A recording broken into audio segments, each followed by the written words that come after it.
humano perfecto, no porque no tuviera miedos, no porque no tuviera rencor, no porque no tuviera angustias, sino porque las sabía manejar todas sus emociones. Era un maestro a la final con su ejemplo. Creo yo que más que su palabra, su ejemplo es el que debemos traer acá. Hoy busqué una frase que es como la que me voy a guiar durante todo el Saxon, y es como la frase más bonita que me parece de él personalmente, que es como: buscad la verdad y ella os hará libres. Entonces, en eso nos vamos a guiar. Estaba mirando mucho cómo desde otras religiones ya se hablaba del nacimiento de Jesús antes de que él naciera.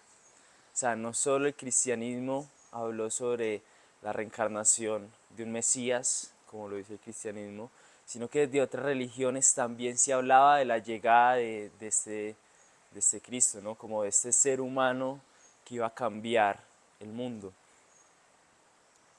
Por ejemplo, desde el hinduismo hay como un libro que se llama el Bahash. El, sí, porque Lucy es la que sabe sánscrito. Bhavisha Purana, que data de hace más de 3000 años y se anunciaba el nacimiento de Jesús con el nombre de Isha. Ya desde el hinduismo se anunciaba que en Jerusalén iba a nacer un avatar que se iba a llamar Isha. A la final se llamó Yeshua, pero como la misma cosa, ¿no? Como ya se anunciaba. En el budismo, en cambio, le quitaban toda divinidad personal. En el budismo no lo veían como un dios.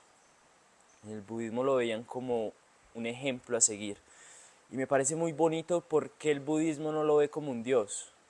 O sea, si lo ponemos a echarle mente, es muy lógico, como muy consciente lo que hace el budismo al no ponerlo como un dios, porque ellos dicen: su mensaje de amor me acerca a él, pero si lo veo como un dios, su figura se hace tan lejana que jamás podré imitarlo. Entonces, esa parte me tocó mucho, ¿no? Como no lo ven como un dios, porque si lo vemos como un dios es como: no, es que Jesús era un dios, entonces nosotros no podemos ser como Jesús. Nosotros no podemos hacer nada de lo que hacía Jesús porque Jesús era un dios, ¿cierto? Que es lo que muchos creemos. Pero no, o sea, ellos lo ven de otra manera, como si yo lo veo como un dios, no voy a poder imitarlo.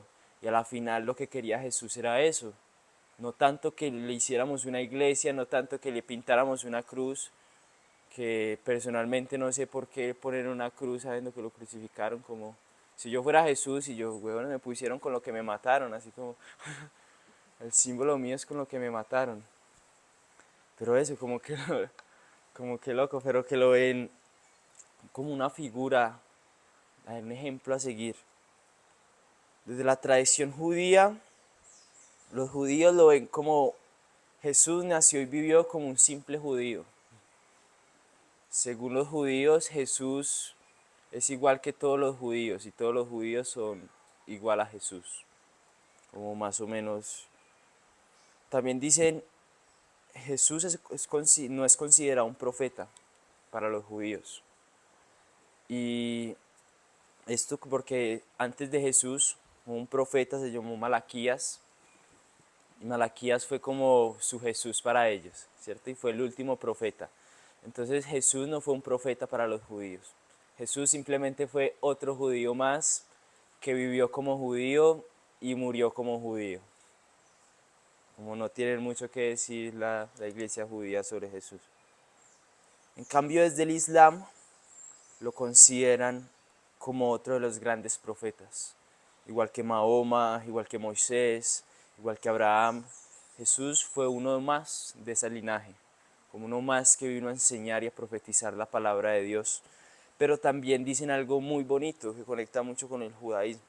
Ellos dicen: Jesús es hijo de María, es hijo de José, mas no es un hijo de Dios. También me llama mucho la atención que desde el Islam lo ven mucho como un maestro, como un resucitado, pero no lo ven como Dios. Y esto me ha parecido muy curioso, que los únicos que vemos a Jesús como un Dios son los cristianos. De resto, todas las tradiciones, con su sabiduría, con sus enseñanzas, hablan de que no fue un Dios, fue simplemente un humano que experimentó su vida humana y a través de su ejemplo nos vino a dar una enseñanza. Y fue un humano con características tan marcadas, como entre comillas tan perfectas, que quedó marcada a través de la historia. O sea, cada religión, por más, ¿cómo se dice esto cuando no crees en algo? Por más, no, ateo no, agnóstico, por más agnóstico que sean, ven a Jesús como un maestro. O sea, todas las religiones, por más agnósticas que digan, no, es que no es un Dios, es que lo ven como un maestro iluminado, porque a la final era lo que era, ¿no? Como Jesús fue el ejemplo vivo de lo que debemos ser.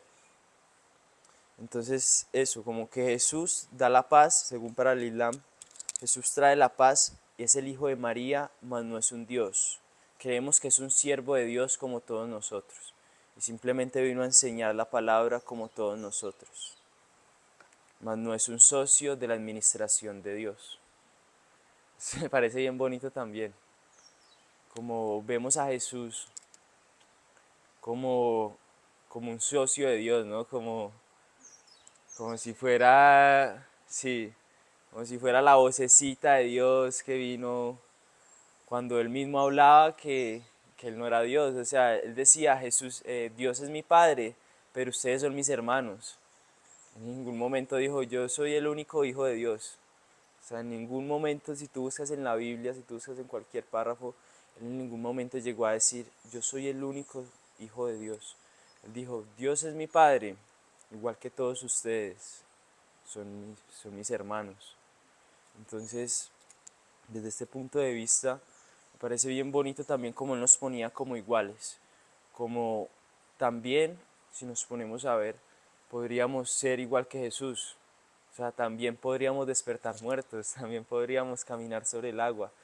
Mira, no, este weón está loco, ¿cómo va a decir eso? Pero sí, o sea, es posible. El poder de la mente y el poder del ser humano es tan fuerte que puede llevar a cosas inimaginables, a milagros, como decían en su tiempo, ¿cierto? Ahora en día se ven milagros, se ven muchos milagros, el milagro de despertar cada mañana, el milagro de respirar, el milagro de comer, el milagro de tener una sonrisa. Son milagros pequeñitos, pero son milagros, ¿cierto? Como Jesús lo hacía a grande escala, así como que cogía un barril de agua y lo convertía en vino y fiesta para todos. Y era como, o sea, sí, Jesús era un revolado así. Esto me pareció bien curioso, como todas las religiones lo ven desde una misma manera, como un ejemplo a seguir, vuelvo y lo repito.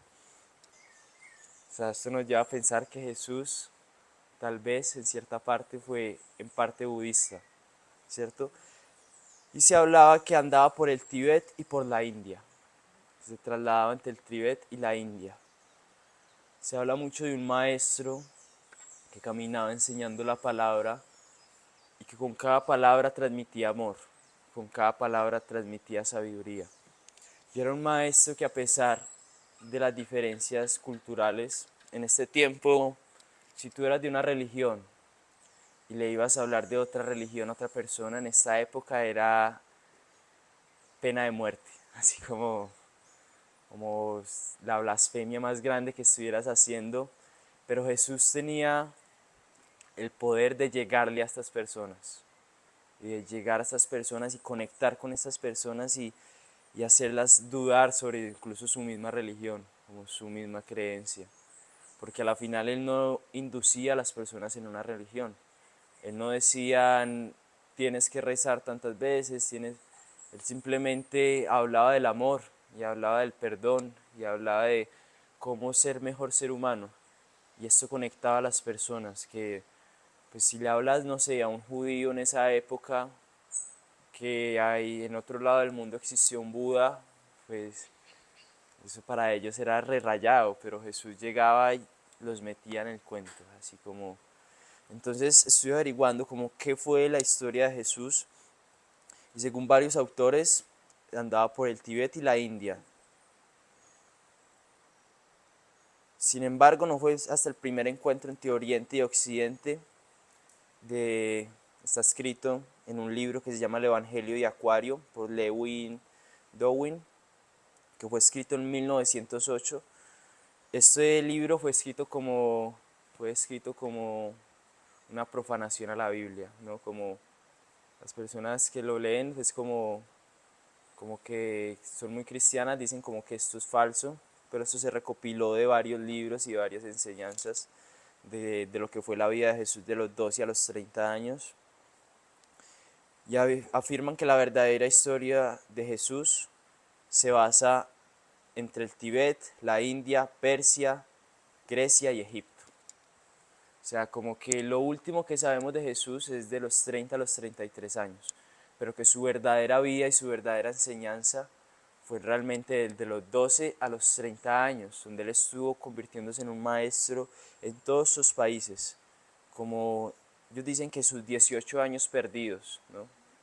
Donde no se sabe nada de Jesús, y ellos recopilan toda la información de este maestro y la convierten como en un libro que habla sobre cómo recorrió todos estos países.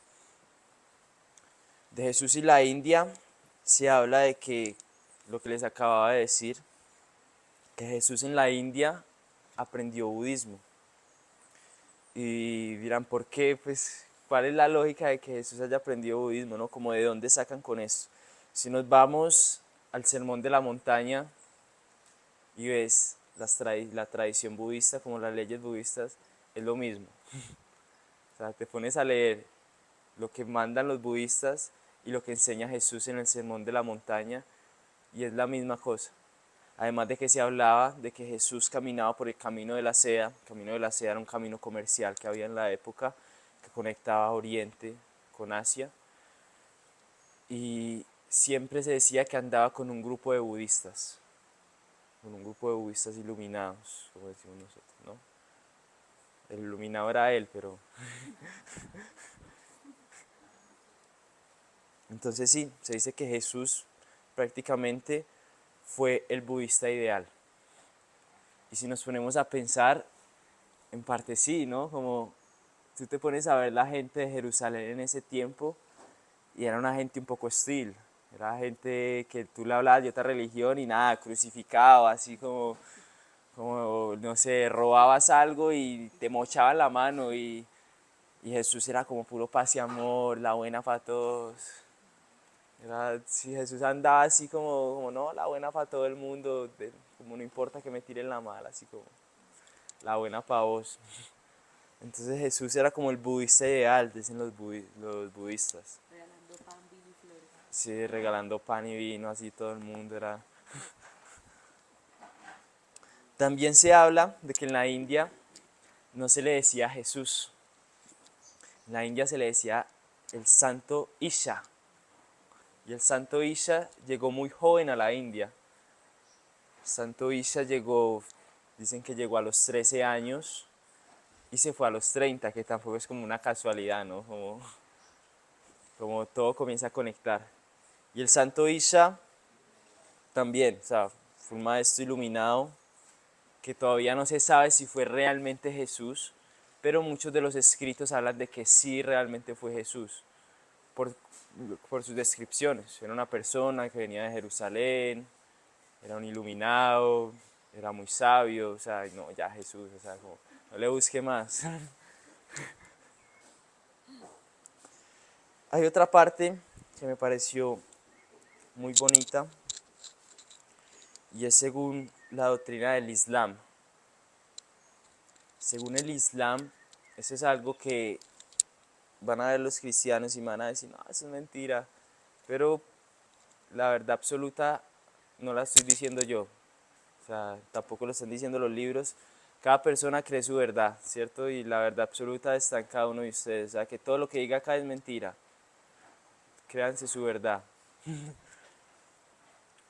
Según los musulmanes, según el Islam, Jesús no murió en la cruz. Y esto me parece muy curioso, como todos creemos que Jesús murió en la cruz, pero según el Islam no fue así. Según el Islam, Jesús murió en una región que se llama Cachemira, a la edad de 120 años. O sea, murió mucho más de lo que creemos. Conocido como Isa o como Yusasá, líder de los sanadores. Se dice que la leyenda de Jesús de Nazaret, que no murió en la cruz tras ser crucificado, fue liberado y emprendió una peregrinación hacia el este, donde llegó a las tribus perdidas de Israel, que se hallaban en la India. O sea, él llegó a la India, a las tribus perdidas de Israel. Las tribus perdidas eran como unas tribus nómadas de Israel que no iban como tan conectadas como con el gobierno del momento, ¿cierto? Eran como tribus rebeldes, por así decirlo, que se iban de Israel, como llevando su palabra, pero no conectaban con el actual gobernante o no conectaban con las enseñanzas que estaban dando, porque también pasaba mucho lo que pasa ahora, de que muchas religiones o muchos gobiernos tratan de enseñar algo, pero no lo replican. Es como decimos no robes pero te roban, no mates pero te matan, como todo este tipo de cosas. Entonces las tribus perdidas se iban como trasladando hacia varias partes del mundo. Y dice que Jesús llegó a una de esas tribus perdidas en la India después de su crucifixión, que fue sanado y llegó con una chica, con una mujer que se llamaba Magda de Magdala.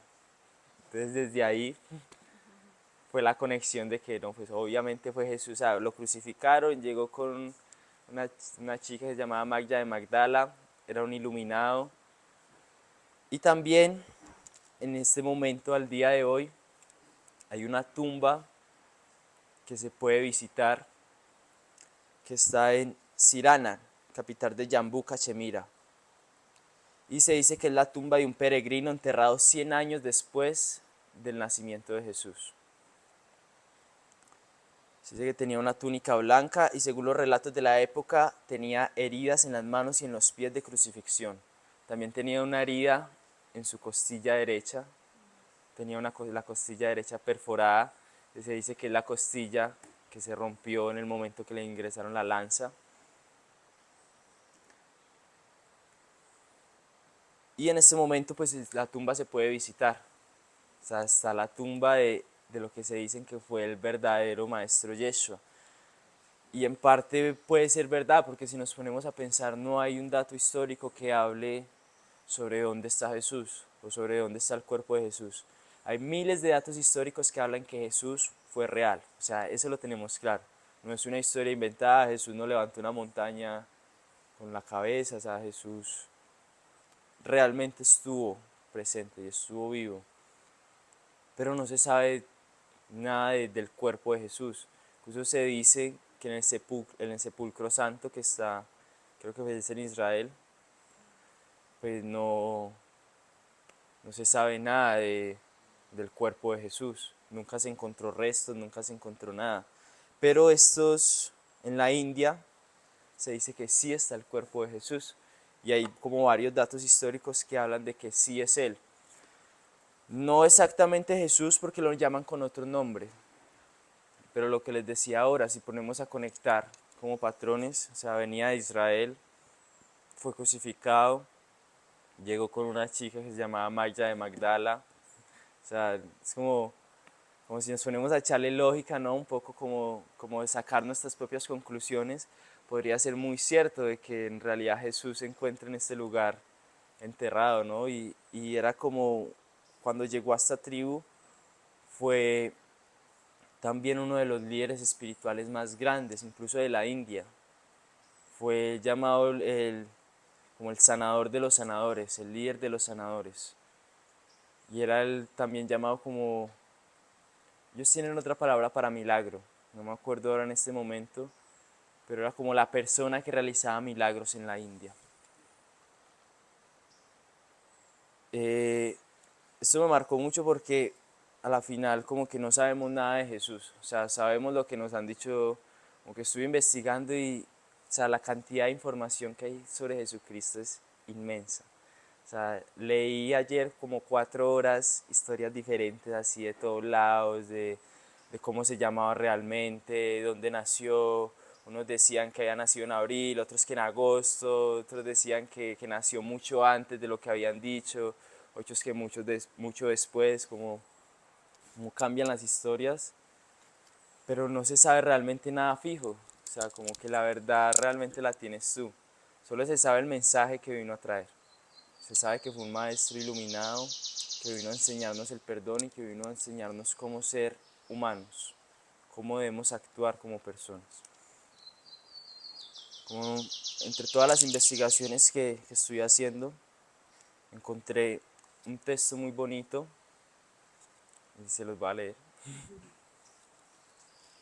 Y este texto me conectó mucho porque siento que conecta mucho con su esencia. Dice, a Jesús lo mataron por libre, por predicar el amor, por dar uso del poder de su mente, por decir lo que pensaba, por manifestar las cosas, porque curaba, porque insistía en respetar a las mujeres, porque cuidaba la naturaleza y era un ser revolucionario. Afirmaba que la casa de Dios está en todas partes, lo que en ese tiempo era algo como una blasfemia. Tú decir que Jesús, que Dios no está en el templo, sino que Dios está en todos lados, en ese tiempo era una blasfemia grandísima, porque en las iglesias era que se reunían las masas, en las iglesias era que controlaban la gente. Entonces tú llegar a decir Dios no está en la iglesia, Dios está en tu corazón, era la blasfemia más grande que podías decir en ese momento. Incluso se dice que en las cruzadas abrían la gente y les abrían el corazón buscando a Dios. Es muy curioso, pero pasaba.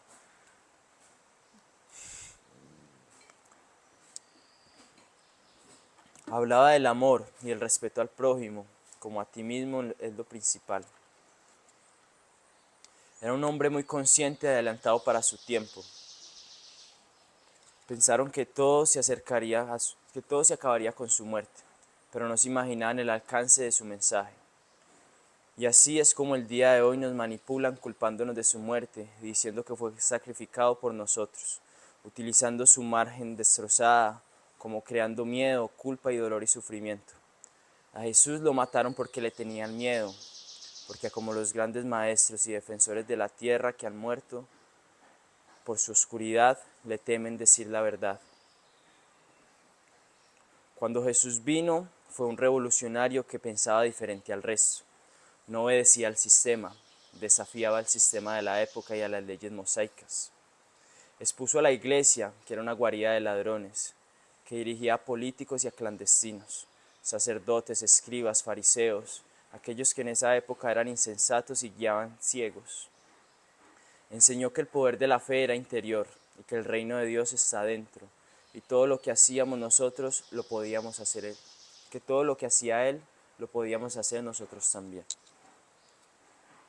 La misma élite que esclaviza y crucificó, que lo esclavizó y lo crucificó, lo convirtió en un Dios en la cabeza de una iglesia, 300 años después de su misma muerte, interpretada por el dominio y la manipulación. Eso también me llamó mucho la atención, porque anoche estuve averiguando como la creación del catolicismo y el cristianismo. Y me pareció muy curioso que antes de existir el catolicismo y el cristianismo, habían muchas personas que profesaban su palabra. Habían muchas personas que hablaban de Jesús y hablaban de este maestro iluminado, pero eran tribus nómadas, tribus que se regaban por la tierra caminando, simplemente expresando la palabra, como los discípulos de Jesús, que se regaron esparciendo, algo así como con tribus, pero no había una religión, o sea, no había algo que dijera cristianismo, algo que dijera catolicismo, y el catolicismo comenzó por un emperador, creo que era de Roma en esta época, que en este momento habían muchas guerras, ¿cierto? Y él había escuchado una vez sobre Jesucristo, sobre el hombre que murió en la cruz. Y le dijo a todos sus guerreros que pusieran una cruz en sus escudos, y si ganaban la guerra, era que Jesús los había cuidado. Desde que ellos ganaron esta guerra, y desde ahí se fundó el cristianismo. O sea, desde ahí comenzaron a ver a Jesús como un Dios, y esto llevó a cabo como a una de las partes más trágicas de la historia, que son las cruzadas, la guerra por la Tierra Santa, que pues ya sobra hablar qué son las cruzadas. Fueron guerras por Tierra Santa que hubieron miles de muertes, hubieron miles de torturas, hubieron adoctrinamiento, como que las personas que no creían en lo que pensaban las torturaban y las mataran. Y, bueno, esto llevó como a todo lo contrario que nos quería enseñar Jesús. A través de su palabra reflejamos todo lo que no querían, todo lo que él no quería hacer, ¿cierto? Entonces aquí dice, transversaron su mensaje a conveniencia del poder político religioso de siempre, hasta el día de hoy. Él sabía que esto pasaría, por eso nos enseñó, buscad la verdad y ella os hará libre, mas no siervos. El amor que encuentras es más grande que el que encierra todo mi ser, porque está donde quiera que vayas y me ayuda a sanar y a entender. Eso fue como el mensaje más bonito que pude. Por eso decía al principio que me movía mucho esta palabra, que dijo él, buscad la verdad y ella os hará libres. Porque a la final hemos cogido como la imagen de Jesús y la hemos puesto a beneficio propio. Me parece muy curioso como algunas religiones piensan que puedes pecar, pero solo pidiéndole perdón a Dios te vas a salvar de todo. Entonces es como haz lo que quieras y luego pídele perdón a Dios y todo te será sanado, todo te será. Y esto mismo pasaba en las cruzadas, ¿no? Como que ellos mataban a una persona y luego llegaban y decían, no, Dios, perdóname. Y ya, o sea, se acababa como su problema. Entonces esto, como el mensaje de hoy que quiero que les quede marcado es este, como buscar la verdad y ella os hará libre. Vamos a cerrar.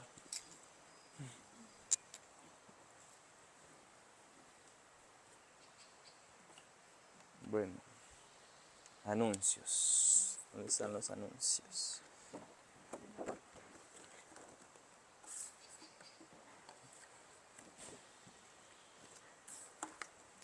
Bueno, del 15 al 17 de diciembre tenemos las novenas navideñas. Muy bien, invitados por acá. En el Ashram, ¿cuál día lo vamos a tener? El 20. El 20 vamos a tener la novena en el Ashram para que vengan, cantemos ven, ven, ven. No sé qué pasó, el fantasma. Jesús.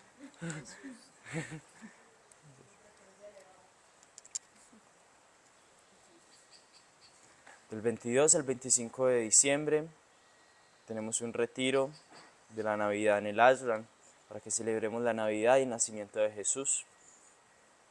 Del 29 al 2 de diciembre va a venir el Swami Premananda, es un Swami de Argentina, es de Uruguay. Argentina-Uruguay, casi lo mismo, ¿no? Mentira, mentira. Hay los argentinos, man. Va a venir el Swami Premananda.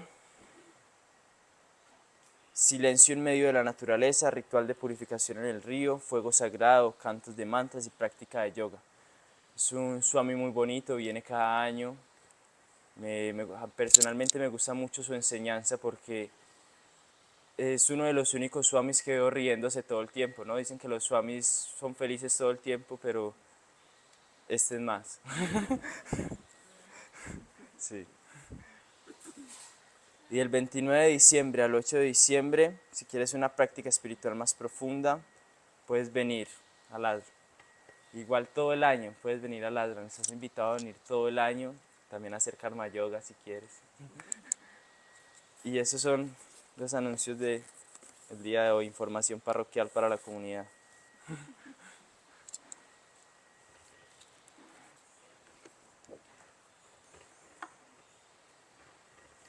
Vamos a cantar los mantras finales, tomamos una postura cómoda.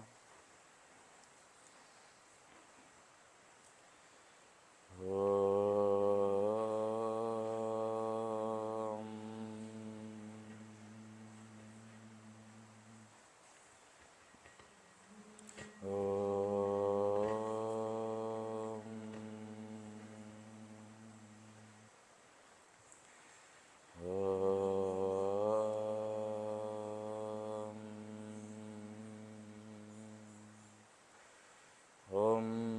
Trayambakam Yayamahe Sugandhi Pushtivardhanam Urvarukamiva Vandana Mitrio Nusheamambrita Om Trayambakam Yayamahe Sugandhi Pushtivardhanam Urvarukamiva Vandana Mitrio Nusheamambrita Om Trayambakam Yayamahe Sugandhi Pushtivardhanam Urvarukamiva Vandana Mitrio Nusheamambrita Om Shanti Shanti Shanti Om Paz Paz Paz.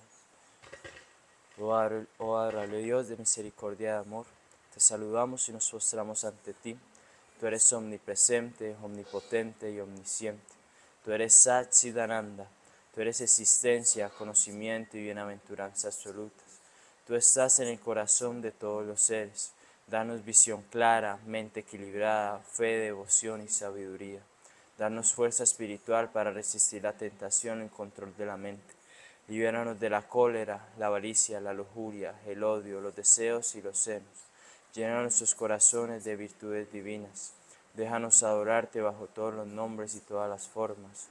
Déjanos servirte bajo todos los nombres y todas las formas. Déjanos recordarte siempre. Déjanos cantar tus glorias. Deja que tu nombre esté siempre en nuestros labios. Déjanos morar en ti por los siglos de los siglos. Amén. Om Bolo Sadguru Swami Shivananda Maharaj Ki. Om Bolo Sadguru Swami Vishnu Devananda Maharaj Ki. Om Bolo Jesús acá. Y un bolo a la divinidad que habita en cada uno. Hacemos el arati. Ay.